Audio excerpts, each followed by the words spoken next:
A pleasure to welcome you to Electrochemistry as tested in 2023 K.C.S.E Chemistry Paper 2.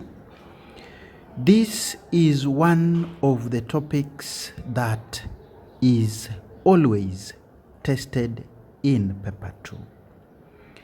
Last year, it was brought as question number 5.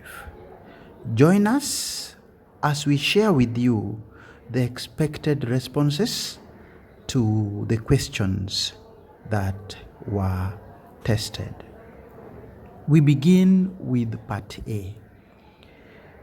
In part A, we were told to use the standard electrode potentials that are in table 5 below to answer the questions that would follow. So here we have a total of 8 standard reduction potentials, or what we normally call standard electrode potentials. So in number 1, there is the standard electrode made of hydrogen, and as we all know, the E naught value is set as 0.0. Number 2, we have that which is obtained when zinc half cell is connected to the standard half cell, and that gives negative 0.76. Next is tin, negative 0.14. Then we have copper, positive 0.34. Then we have iron 2, negative 0.44. Lead, negative 0.13. Then we have copper 1. The other one in number 4 was copper 2. So this other one is copper 1, positive 0.52.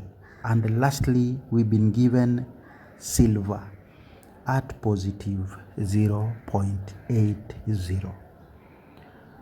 Having looked at table 5, which shows 8 standard electrode potentials of different elements, we now look at the questions that were tested based on the table. In Roman 1, the examiner expected us to select 2 electrodes which, when connected, would give the cell with the lowest EMF. Now, candidates, what happens is, if we are asked to select 2 electrodes which gives the cell with the highest EMF, then we usually have a very simple shortcut. And we say that to get the electrodes that give the highest EMF, then we simply go for 2, one that has the most positive value, and the other one has the least positive value. These 2 combinations usually give the cell with the highest EMF. But here, the examiner expected us to select the 2 that would now give the lowest. Very tricky. And what I want to tell our candidates is, for situations like this one, where we are asked to select 2 electrodes which would give a cell with the lowest EMF, there is no shortcut. Allow me to repeat that. There is no shortcut. So then what do we do? What we do is, we shall be forced to work out, though it's a bit tedious, but we shall be forced to do, there's no any other way of doing it. So we shall work out all the suspected electrodes that can give least EMF. From there, once we select suspected electrodes that can give least EMF, we shall compare the values and then we pick the one that gives the least EMF. Now, back to our table, you realize that if you look at these values, then we may suspect electrode 1 because it has a very small value, 0.0. We may also suspect our half cell number 3. It also seems to have a very tiny value. And we also suspect half cell 6. These other ones seem to be a bit bigger. But remember, we've been asked lowest.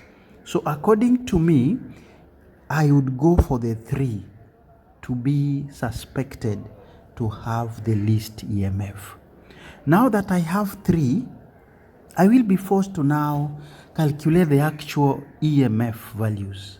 Then I will compare them and pick a pair that gives the least.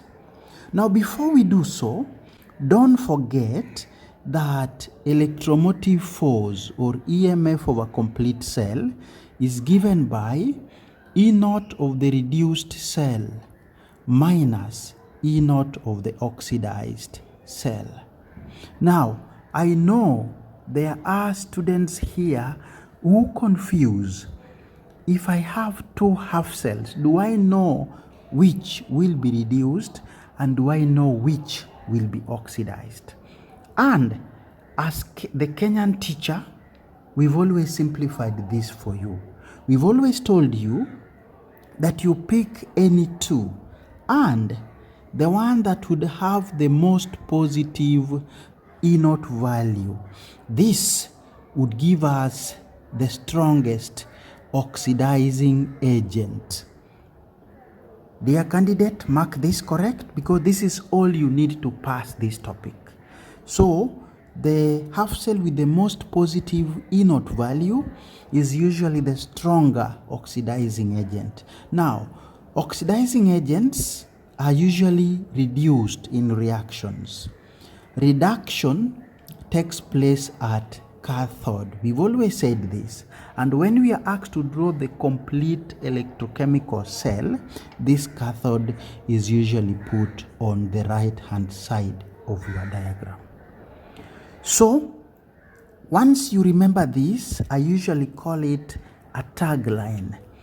We are done with any question that would ask us to calculate EMF and any other question that would ask us to draw a full or rather a complete electrochemical cell. Just remember this and we are done. So I now want us to pick these 3 and we calculate the EMF values that would come out of the 2 when connected. I'll begin with cell 1 and 3. So if you connect cell 1 and 3, let's have a look at the values. Cell 1 is 0.0. Cell 3 is negative 0.14. So the most positive is actually cell 1. And as we've agreed, it will get reduced. So for us to calculate the EMF that would be read or that would be registered on the voltmeter, if you connect 1 and 3, we would have EMF being reduced 0.00 minus oxidized negative 0.14. So cell 1 and cell 3 would give a value of positive 0.14. How do I get 0.14? 0.00 minus negative 0.14. You get positive 0.14. Let's move to the next suspect, and that is cell 1 and 6. So cell 1 and 6, I will do the same thing. The reduced remains cell 1, the oxidized remains cell 6. So in this case, 0.00 minus negative 0.13 gives positive 0.13. Now, I have the last pair out of the 3 selected ones, I have the last pair which I need to work out, and that is cell 3 and 6. So if I do cell 3 and 6, I'm looking at negative 0.14 and negative 0.13. The question I need to ask myself is, which of the two is most positive? I'll advise that we go back to our basic mathematics, the number line of Form 1, and you realize that negative 0.13 is more positive than negative 0.14. So if we were to calculate the EMF, I would have the reduced one now being cell number 6, and that would be negative 0.13. From it, I would subtract 0.14. This gives me the EMF value of 0.01. So I have worked out all the suspected half cells that could give the least EMF, and I found positive 0.14. I found positive 0.13, and I found positive 0.01. The least is obviously the last one. So our answer to Roman 1 becomes cell number 3 and number 6 for 1 mark. In Roman 2 of part A, we are told to arrange the metals silver, iron, and tin in the order of their reactivity with an acid here, which we've been told is dilute hydrochloric. The examiner expected us to start with the most reactive and give a reason for 2 marks. So, candidates, the first thing that we realize is these 3 elements that are given here, they are all metals. Now, what do we know about metals? Metals are generally reducing agents. Non-metals are oxidizing agents. So, to compare their reactivity, we are going to go for the E values that are given in the table. And armed with our tagline, we shall be able to know which of the 3 is the stronger reducing agent of the 3. So, we need to look at the values again. Silver, according to our table, has E naught value of 0.80 positive. Then iron is having E naught value of negative 0.44. And finally, tin has E naught value of negative 0.14. So what we are going to do here is we are going to have the opposite of the tagline that we used in part A, Roman 1. We went for the most positive E naught value. But since we are dealing with metals which are reducing agents, let's now go for the opposite. And this would mean we are going for the metal with the most negative E naught value. This now would be our strongest reducing agent. And then it follows that it gets oxidized, it forms the anode, and will be put on the left hand side when we are drawing the complete electrochemical cell. So this tagline has the opposite which we used in Roman 1. You can always remember one, and then now getting its opposite is not that difficult. So having learned that, let's now look at our table, or rather our metals. Iron here seems to have the most negative, so it's going to be our strongest reducing agent. So we are told to arrange, so we start with it, iron. This would be followed by tin, the next negative, or the next most negative. And finally, we have silver. that would give the first mark, the correct order based on reactivity. And what is helping us here are the E0 values that we've obtained from the table. Now, we've been told to explain. So we shall say that iron has the highest negative, let me write this in words, negative E0 value. Hence, the strongest reducing agent.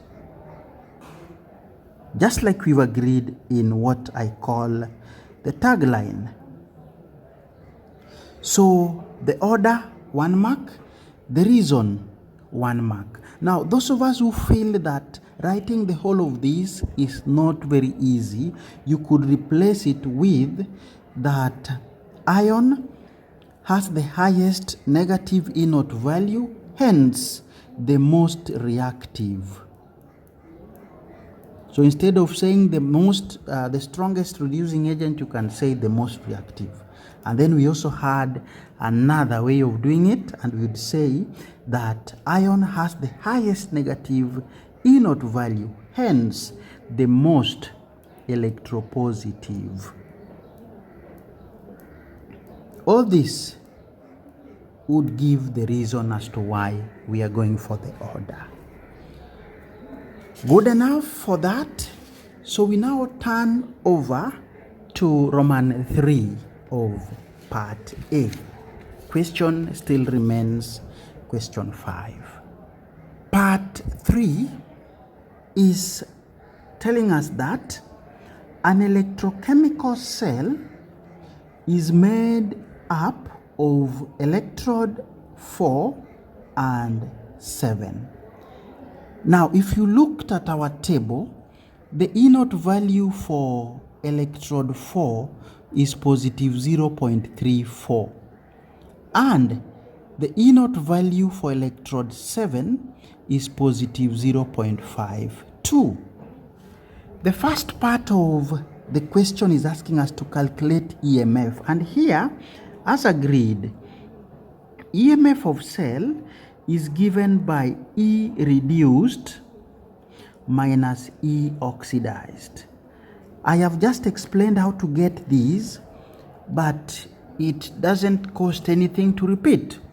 So of these two, what a candidate needs to do is simply to identify the most positive, and we agree it is this one. So the most positive, that is our electrode 7, would be the stronger oxidizing agent.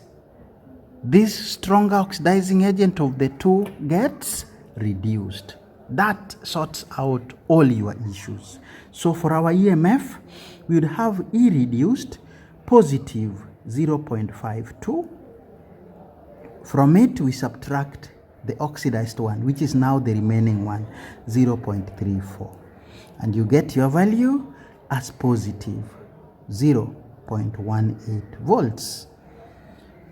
Half for the subtraction, half for the answer, together with the units, volts.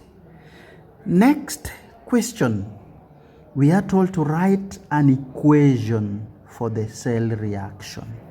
Here, we have to refer back to our table so that I explain to you how we write equations for such reactions. Don't forget, we are referring to cell 4 and cell 7. So our cell 4 is here. The E0 value is positive 0.34. Now, in part 1, where we have calculated EMF, we have agreed that this cell 4 would be oxidized. Now, if you look at the way this equation is written, it is as if it has been reduced because there is acceptance of 2 moles of electrons. So the first thing that we need to do to write the equation as asked in Roman 2 of part 3, we need to write this in the correct way. We have to show that it has been oxidized. Oxidation involves loss of electrons, so we shall write this in the other way round. We shall reverse it to show that oxidation has taken place. So we shall start with copper here, and for it to undergo oxidation, it would mean we have to form copper ions, of course accompanied by loss of 2 moles of electrons. That would be the real meaning of cell number 4 having been oxidized. But from the table, we write it as if it has been reduced, because remember, these values are also called standard reduction potentials. Let's look at cell number 7. Here we are. This, we agreed, will be reduced. And the way it has been written here, reduction has taken place already. So we shall write it the usual way. We don't have to reverse it.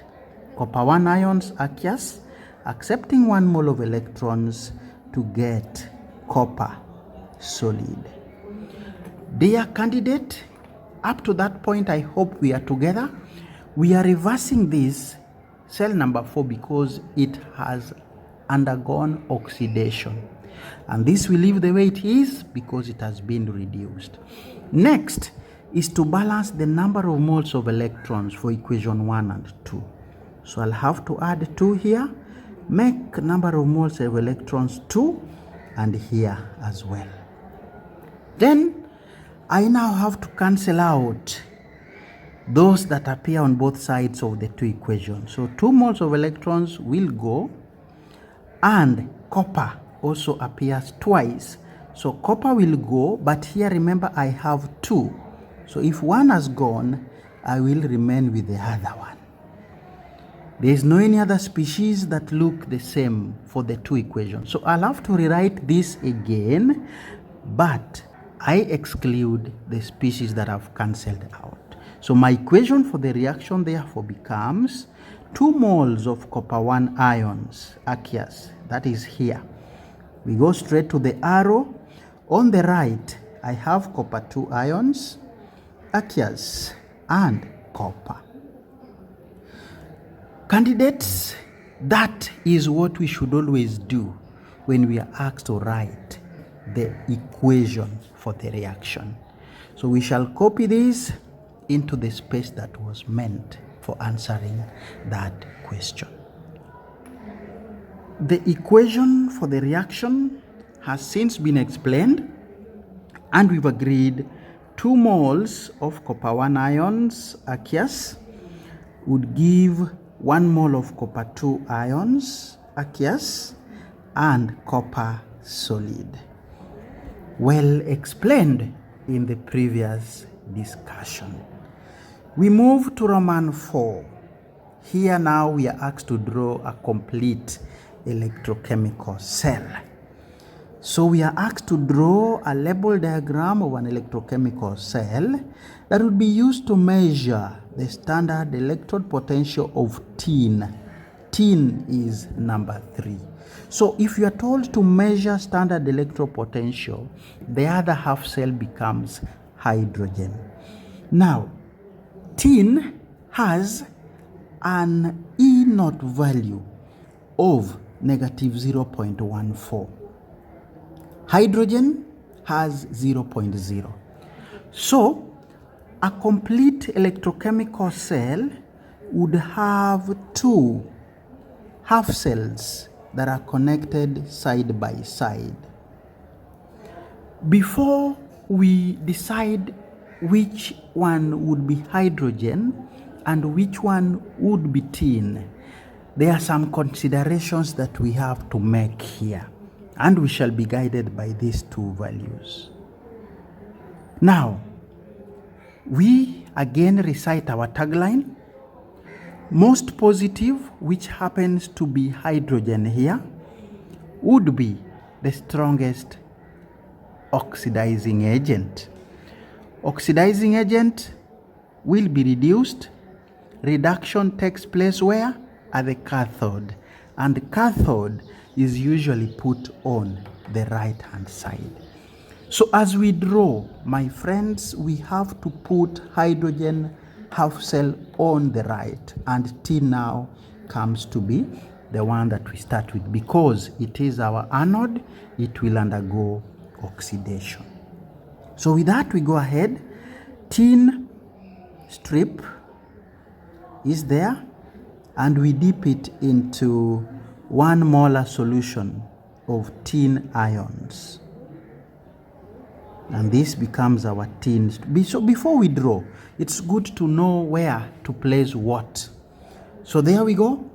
On the right, we shall have our standard electrode, and this is usually made of hydrogen. So allow me to draw it here, simplified version of it. I will not complicate it. So here we are. Here we are. I will have 1 molar hydrogen ions, or we can use hydrochloric acid. We can use HCl there. Of course, it contains 1 mole of hydrogen ions. And here we shall bring in hydrogen gas, of course, at 1 atmospheres. It has to be standard condition. Then we shall have now our copper cable or copper wire that we shall connect to a voltmeter coming in. Sorry for that previous writing. And here we shall have our platinum plate. Yes. Then of course the 2 electrolytes we shall connect via salt bridge. There we are. So that's a sketch. You can make it better in your answering later on. I'm only here to show you the way. So that would be your complete cell. Of course, we've placed the half cells on their rightful positions. So it is 3 marks. How do we award? Tin strip half, the electrode half, salt bridge half, voltmeter half, hydrogen that comes in at standard conditions half, and 1 mole of hydrogen ions, another half. We proceed to part B of question 5. In part B, the examiner tells us that the products of electrolysis of sodium chloride depend on the conditions that are used. So we are asked to give the products obtained under each set of conditions in table 6. Now, the 2 contain the same ions. We have sodium ions in sodium chloride. We have chloride ions. We of course have hydroxyl ions and hydrogen ions. So students, when you are dealing with the dilute form of your electrolyte, remember 3 factors are considered when we are doing preferential ion discharge. Factor number 1, of course, is the position of ion in the electrochemical series. We've simplified this always, and what we normally say is at anode, at all the times, hydroxyl ions would be discharged. When you discharge hydroxyl ions, oxygen gas comes out and water. At cathode, we've always also simplified it, and we've said that we always discharge hydrogen ions, except in cases where I have silver, copper, or mercury. That simplifies it. So before we go to concentration, if you are told to identify products during dilute form of sodium chloride, you simply look at factor 1 that affects preferential discharge. And I think I'm clear. There is a video we did, which you can always check in our playlist. The video is titled Preferential Ion Discharge Simplified. That will give you more information. So for now, at anode, when you are using dilute aqueous sodium chloride, we have agreed we shall discharge hydroxyl, and that would give us oxygen as our product. Cathode, hydrogen, because we shall discharge hydrogen ions. For the concentrated form, there is a slight change. And this, if you checked the video that I've just mentioned, we simplified it and said concentration will only affect discharge at anode. So instead of hydroxyl, whose concentrations are very low here, we shall go for the one that has higher concentration, and that is chlorine. Chlorine will be produced when you discharge chloride ions as opposed to hydroxyl. Why are we doing so? We are doing so because now we are using brine, concentrated sodium chloride. Cathode, no effect. Concentration has no effect for discharge at cathode, so it remains hydrogen. 2 marks, half each. And with that, we look at our last question that was tested in number 5, and that tested on the quantitative treatment of electrolysis, what we usually call the Faraday's law. Aqueous chromium 3 sulfate electrolyzed, using inert electrodes. The equation is as follows. So the examiner was very generous to give you the equation. Of great interest would be the number of moles of electrons. Candidates, I always make these things very easy, and I always say the number of moles of electrons here that accompany a reaction normally coincides with the number of Faradays that you will need to deposit number of moles of your substance indicated here. So the interpretation of this equation is 3 Faradays would give us 1 mole of chromium, which will be 52 grams. The moment you interpret these equations that way, it becomes quite easy to answer them.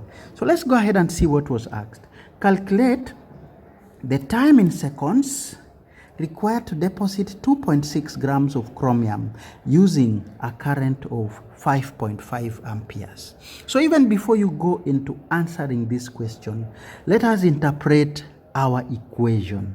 And I've told you that 3 Faradays, which are equivalent to 3 by 96,500 coulombs, would deposit here 1 mole of chromium, which is 52 grams. That is the interpretation. So 52 grams need this amount of current, or this amount of quantity of electricity, right? But we are told we deposited 2.6 grams. So our argument would be, if 52 grams require 3 by 96,500 coulombs, how much shall we need to deposit only 2.6 grams? Cross multiplication gives 2.6 by 3 by 96.5 divided by 52, and that gives me 14,475 coulombs. Now this is the quantity of electricity that we have. It is normally given by IT, current multiplied by time in seconds. So we simply replace the values here to get the time in seconds. So Q is 14,475. I is 5.5. Time we do not know. To get time, we shall do 14,475 divided by 5.5. And you get an answer of 2,631.81 seconds. It is 2 marks. So how do we award? It is 2 marks. So how do we award the marks for that calculation? Quite easy. Half for multiplication by 3, half for division by 52, half for division by 5.5, and half for the answer. Students, that marks the end of our review of the very important topic of electrochemistry as tested in the year 2023. We wish you well in your revision, and we sincerely thank you for keeping us company.